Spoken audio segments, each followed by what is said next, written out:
Hello everyone. Next up in this tool section is what you need for cleanup. Now our D7 needs very little of that, so if you want to back up that statement, well then this is going to be a pretty short video for a change. So let's dive straight in. So all you need is a bit of hard and a bit of soft. Thank you for watching. Bye. Let's rewind. The parts of our D7 require little to no cleanup. And when they do, we'll show you some examples and see it as a preview before we dive into the real stuff. Now first, let me get back to an earlier video where we said that we've engineered the parts to break exactly where they're supposed to break. That needs some qualification because our parts also leave marks. And let me show you. So here's our earlier cushion, untreated. Now hopefully you'll see it because it's off-white. But there are these tiny marks and it also feels a bit rough. Here's our exhaust, which I also took roughly by hand. Probably this is more visible as it's gray, but you'll also see like tiny marks.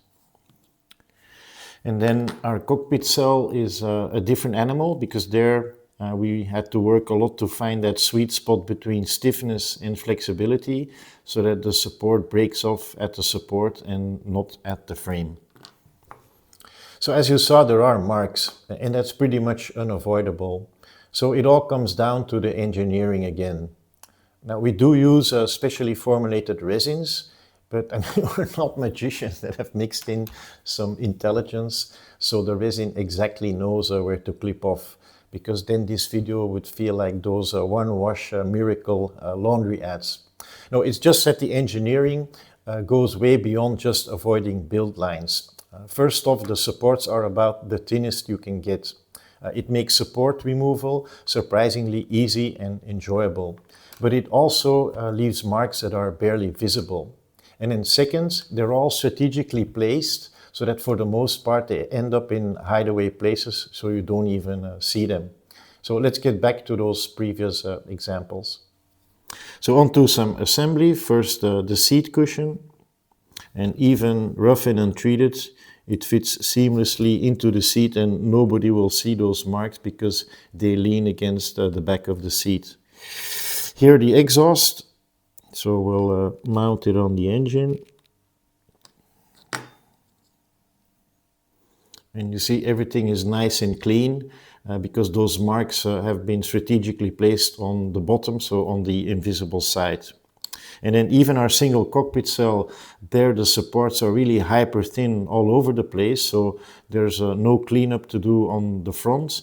It's just here at the back that you will notice these marks, but they're invisible anyhow. And the only thing left to do is this bottom plate here, because you want to smoothen that up to ensure that the undercowl fits nice and seamlessly onto the cell. So we believe that with very little cleanup, you can complete something which is easy and enjoyable, yet beautifully detailed at the same time. I mean, that's how we designed it. Now, if you don't feel comfortable with it, want to stretch it further, of course we understand, because it's like that first accident with your brand new car. Flawless repair job, nobody sees it, but then you know that it was there, so it never feels quite the same again. Or a beautiful cockpit interior, fully sealed off, nobody sees it, but then you know the care that went to it to detail it up to the last bolt. So here are some things that can help you with that cleanup. Here you see two use cases. The first one could label as just play hardball because it doesn't really matter. The marks are thin, they're in hideaway places, and the natural irregular form factor of a cushion is such that you can just as easily play it hard, and then in no time with a couple of strokes you get a clean and polished result. Now if you chuck it off manually, it will likely leave positive and negative marks. If you want to play it more on the safe side, you just cut them off a bit further and then you're left with positives. But in both cases, it's pretty much smooth sailing. Now, the second use case could be categorized as if you want to play hardball, well, then some tools are better than others. And I'll first use a plastic injection molded one, simply because it does a better job at illustrating that more clearly. So what I did before here is remove this wing section from the supports or attachment points, whatever you want to call it. And for 3 of them, I used a nipper. And then for the last one, I chucked it off by hand on purpose. Now the supports are very thick compared to our 3D ones, even humongous. But then every technology comes with its constraints. So this is what you end up with, and let's look at the manually chopped off one first. So just as resin, plastic also leaves marks. Unlike resin, where it's kind of clean and crisp, here it more tends to deform. So one could say that plastic is as dumb as resin, just dumb in a different way. So it typically leaves those sink marks. Now here I was a bit lucky, so you can still fix it, but sometimes you really have these holes. Which brings me to the 3 other ones. If you want to nip it off, you typically want to have a distance, and I've learned to really play it safe because the attachment points or supports on plastic injection molding are very thick. So by playing it safe, you've left yourself some cleanup to do. Now, in order not to waste a full day on it, you typically want to play it hard until it becomes too much of a close call, and then you can finish it off soft. And that's when certain tools are just better than others, namely the ones that favor a straight motion, such as this one or this one, because you can safely kind of rub it off without touching the wrong places, with the risk of losing detail or damaging them. Much better than this one, because here the risk is a bit higher. Now, it all depends on how you handle it, of course, because if you keep it like that, then you can also do it, but then why make your life more difficult than it needs to be? So here's our D7 top wing, and later in the series we'll cover that in more detail. But it basically consists of 5 sections where you first slide in the wingtips into the sides, and then you slide the sides into a 1-rib midsection. And for a clean and seamless result, you want those contact zones to be smooth, but also straight. And that's where the straight motion type tools come in. They are the way to go compared to these flexible ones. Now, just as there are different types of plastic, the one softer than the other, so does resin, but in general, I've found resin to be more tough or resilient. Now, this is in no way to compare it with the plastic injection molding one you saw, because the marks left are really tiny, so it's pretty much smooth sailing, and I will show you that. So here you see a side section removed of the supports, and if you see the leftover support structures, they're really very thin. And at least for this demo we were a bit lucky, because you have some supports left here not very clean. So that's when the straight motion type tools come in. I prefer this one compared to this one because it has a bit more body and control, and I mean with a couple of strokes, as I will demonstrate. So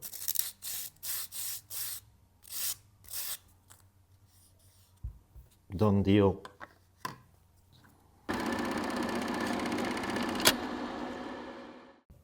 So on soft we can be pretty short, anything goes, either the classic line or the nail polishing range, because it's pretty much about following the curvature and the shape of the part. So in this case for the exhaust this might be a bit more suited, whereas for the fuselage you could use as well this one. And then you can always trim things to size. Just one thing worth mentioning is that you would want to go for finer rather than coarse. So here in Classic, anything upward 1500-ish, and here I took a 280. Because in the end, these parts require very little cleanup, and then you're less at risk of losing those exquisite details.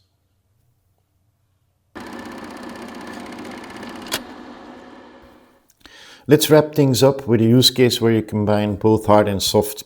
And a good one for that is the fuselage. It's probably also the part that sits on top of the list in terms of cleanup to do. Now, that's a relative concept, because if you look at this beautiful piece of engineering, I mean, everything is super silky and smooth on the outside. Unlike those typical 2 fuselage halves, it's one piece. So you're relieved of having to fill those nasty seam lines, and the entire support structure sits on the inside. Later in the series, when we're at this stage, we will cover that extensively, also because it's a key moment along the journey. Now for this quick preview, I didn't have a finished up fuselage lying around. So what I did was I just took out the cockpit out of a half-finished prototype. Now a key thing to remember here is that we've never designed this for multiple assembly or disassembly. So it's pretty much a one-time affair. Now I could imagine that there are circumstances where you're simply forced to do that. So later on we'll also show you how you can take out the cockpit. Once you've removed the support structure from the fuselage, you'll end up with quite a few clip-off marks here on the inside. So you definitely want to smoothen those up to make sure that the interior lozenge decal can slide in effortlessly. So that's when hard and soft comes into play. As we said earlier, you would want to use a type of sanding tools which favor a straight sanding motion. So rather not those bendy and flexible ones. Especially because the fuselage section here is paper thin. Those ones are okay, but you would want something with a bit more body as it does the job more quickly and evenly. Now in this case, this piece was too big, so I just trimmed it to size. I even put a toothpick in it, so it makes it a bit more comfortable to reach everything nicely. Now something you also want to avoid is that to do that out in the open, because this back and forth motion you could easily go too far and then you bump against the fuselage and it risks breaking. So a bit more safe is just to lay it flat on the ground and then work in this way until everything is smoothened up. So you first start with the hard and then you kind of feel it if it's kind of gets smooth, and then in a similar way you use the soft one to finish the job so that later on your interior lozenge decal can slide in it effortlessly. Let me finish this up with something I wanted to share with you, which is why I used the fuselage in this example. And that is that the white fabric covered areas, so the ones where the decals are applied, you always want to polish them up a bit. Now, not necessarily the curvy ones like the stop wing, I wouldn't really bother about it, but definitely the straight ones. And that is because a 3D printer doesn't like straight nor 90 degrees. And even if this feels super smooth and silky, which it is, 3D printing always happens by line, even if it's at the very microscopic level. So you just prepare it before applying the decals. And in the case of this horizontal tail plane, you might want to trim it to size so you can polish it up at the right place without touching the rib stitching. Now, why am I saying this to you? Well, it's because to my surprise, one would expect that a layer always covers, such as a layer of paint. And same thing for a decal. Well, I mean, these laser printed decals, also because they're hyper thin, they actually do the opposite. They expose. So you always want to prepare that before you apply the decals. Now the thing is that because this is white, it's a bit difficult to see. So one solution would be to take some kind of a plain decal and just or a test piece and just apply it, and then you check it out and put some water on it, place it somewhere else until you think that everything is nicely prepared.